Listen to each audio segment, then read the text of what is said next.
Hi hello வணக்கம், welcome to just Akila's kitchen in Tamil channel. இன்றைக்கி நாம் குழந்தைங்களுக்கெலாம் ரொம்பவே பிடித்தமான ஒரு ஈவினிங் ஸ்நாக், அது ஈவினிங் ஸ்நாக்னு சொல்லலாம், இல்லை பார்ட்டி ஸ்நாக்னு சொல்லலாம். ஏன்னா இந்த மாதிரி ஸ்நாக் நீங்கள் பர்த்டே பார்ட்டி இல்லை இந்த மாதிரி ஏதாவது குழந்தைங்க கிட்ஸ் ஃபங்க்ஷன் பார்ட்டி அந்த மாதிரி நீங்கள் வச்சிங்க அப்படின்னா கண்டிப்பாக எல்லாருமே விரும்பி சாப்பிடுவாங்க. அதே மாதிரி கண்டிப்பாக உங்களை எல்லாருமே பாராட்டுவாங்க. ஏன்னா இது அவ்வளோ கிறிஸ்பியாகவும் டேஸ்டியாகவும் இருக்கும். ஆமாங்க, இன்றைக்கி நம்ம பார்க்க போகிறது பன்னீர் பாப்கார்ன்ஸ். இது எப்படி ரொம்ப கிறிஸ்பியாகவும் டேஸ்டியாகவும் அதே சமயம் குழந்தைங்களுக்கும் ரொம்ப பிடித்தமான ஒரு உணவாக எப்படி செய்யலாம் அப்படிங்கிறத நம்ம இன்றைக்கி பார்க்க போகிறோம். இதுக்கு தேவையான பொருட்கள் நான் டிஸ்கிரிப்ஷன் பாக்ஸில் கொடுத்துருக்கேன், நீங்கள் ஓப்பன் செஞ்சு பார்த்துக்கலாம். அப்படி இல்லை அப்படின்னா என்னோடய வெப்சைட்லேயும் நீங்கள் போய் பார்த்துக்கலாம். இதே ரெசிபி நீங்கள் இங்கிலீஷில் பார்க்கணுன்னா என்னோடய அகிலாஸ் கிச்சன் சேனலில் போய் பார்க்கலாம். வாங்க இப்போ செய்முறை எப்படிங்கிறத நம்ம பார்ப்போம். இந்த பன்னீர் பாப்கார்ன் பண்ணுறதுக்காக இன்றைக்கி நான் ஒரு 250 கிராம் பன்னீரை எடுத்திருக்கேன். அதே மாதிரி பெரிய பன்னீர் க்யூபை நான் சின்ன சின்னதாக கட் பண்ணி ஒரு 4 ஸ்மால் க்யூபாக நான் எடுத்திருக்கேன். ஸோ குழந்தைங்களுக்கு கொடுக்கும்போது சின்ன சின்னதாக இருந்தால் நல்லாயிருக்கும் அப்படிங்கிறதுக்காக நான் பண்ணியிருக்கேன். உங்களுக்கு வேணும்னா நீங்கள் அப்படியே பெருசாகவே கூட யூஸ் பண்ணிக்கலாம். இப்போ ஒரு பாத்திரத்தில் 1 டீஸ்பூன் மிளகாய்த்தூள், 1/4 டீஸ்பூன் மஞ்சள் தூள், தேவையான அளவு உப்பு, 1/4 டீஸ்பூன் மிளகுத்தூள், ஒரு 1/2 டீஸ்பூன் இட்டாலியன் ஹர்ப்ஸ், கொஞ்சமாக ஆரிகனோ. இட்டாலியன் மிக்ஸ்டு ஹர்ப்ஸும் ஆரிகனோ ஆப்ஷனல் தான், பட் சேர்த்திங்கன்னா உங்களுக்கு டேஸ்ட்டு நல்லாயிருக்கும், அதனால் நான் சேர்த்துருக்கேன். அப்புறம் ஒரு 1/2 டீஸ்பூனுக்கு chilli flakes, 1/2 tablespoon cornflour, அப்புறம் 2 டேபிள் ஸ்பூன் மைதா மாவு எல்லாத்தையுமே நம்ம சேர்த்துக்கலாம்.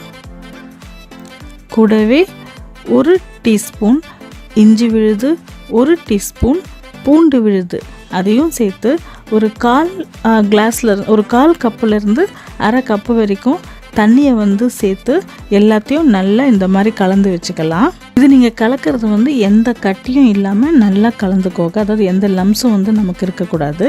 அதே மாதிரி ரொம்ப தண்ணியாகவும் இல்லாமல் ரொம்ப கட்டியாகவும் இல்லாமல் ஓரளவு ஒரு தோசை மாவு பதம்னு சொல்லுவாங்க இல்லையா, ஸோ அந்த பதத்துக்கு நீங்கள் நல்லா கலந்து வச்சுக்கோங்க. இப்போ நாம் ஒரு கப்புக்கு நாம் பிரெட் க்ரம்ஸை நாம் எடுத்துக்கலாம். இப்போ இந்த நம்ம எடுத்து வச்சுருக்கிற பன்னீர் எல்லாத்தையும் நாம் கலந்து வச்சுருக்கிற மாவில் கொஞ்சம் கொஞ்சமாக ஒரு பேட்சாக ஒரு 20-30 மட்டும் போட்டு நல்லா மிக்ஸ் பண்ணிக்கோங்க. நல்லா மிக்ஸ் பண்ணிவிட்டு அதை நம்ம இந்த பிரெட் க்ரம்ஸில் போட்டு நல்லா உருட்டி பிரெட்டெல்லாம் அந்த பிரெட் க்ரம்ஸ் நல்லா ஒட்டுற மாதிரி பண்ணிவிட்டு நம்ம கொஞ்சம் நேரம் காய வைக்க போகிறோம். ஸோ இந்த மாதிரி நல்ல ஒரு ஸ்பூன் எடுத்து நல்லா இந்த மாதிரி உருட்டி போட்டிங்க அப்படின்னா அந்த பிரெட் க்ரம்ஸ்லாம் நல்லா உங்களுக்கு அந்த பன்னீரில் நல்லா ஒட்டிக்கும். அப்போ ரொம்ப கிறிஸ்பியாகவும் ரொம்ப டேஸ்ட்டாகவும் இருக்கும். ஸோ இந்த பாருங்கள், நான் இந்த மாதிரி எல்லாமே இந்த பன்னீரை போட்டு நல்லா இந்த மாதிரி அந்த பிரெட் க்ரம்ஸில் இந்த மாதிரி உருட்டி விட்டுக்கிறேன். இதே மாதிரியே நம்ம எல்லா பன்னீர் க்யூப்ஸையும் நம்ம பண்ண போகிறோம். எல்லாத்தையும் ஒரே சமயத்தில் போட்டு மிக்ஸ் பண்ணாமல் இந்த மாதிரி கொஞ்சம் கொஞ்சமாக பண்ணி நம்ம எடுத்து வச்சுக்கலாம். இப்போ நான் ஒரு 50 பன்னீருக்கு நான் மாதிரி பண்ணியிருக்கேன் நம்ம உங்களுக்கு காமிக்கிறதுக்காக. இப்போ அது நம்ம ஒரு 20 நிமிஷம் அப்படியே வச்சுடுவோம்.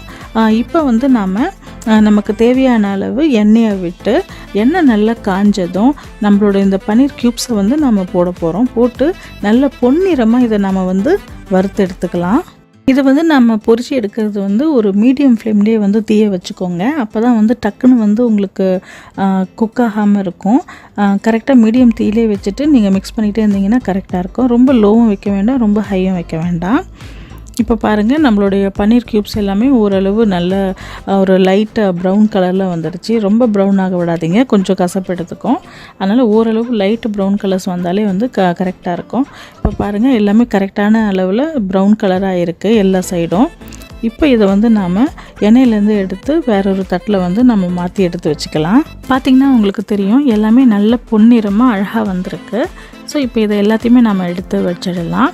இது எல்லாத்தையும் எடுத்துகிட்டு மீதி நம்ம பண்ணியிருக்கோம் இல்லைங்களா, ஸோ அந்த பன்னீர் க்யூப்ஸையும் நாம் இதில் போட்டு இதே மாதிரியே பேட்சாக நிறைய போடாமல் ஒரு 15லேருந்து 20 வரைக்கும் போட்டு நல்லா வறுத்து எடுத்துக்கலாம்.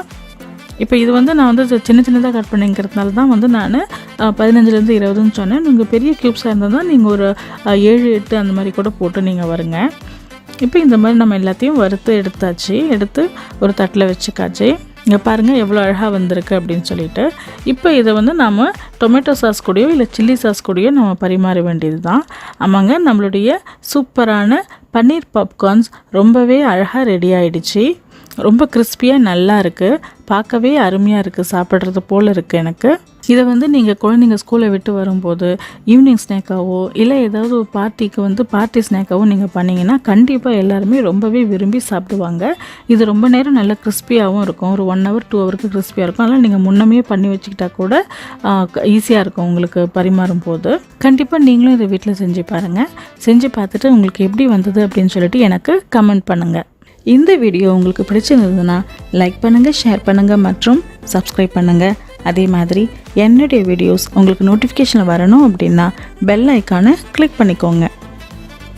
மீண்டும் வேறொரு புதிய வீடியோவுடன் உங்களை நான் சந்திக்கிறேன். அதுவரை வீடியோ பார்த்ததுக்கு மிக்க நன்றி.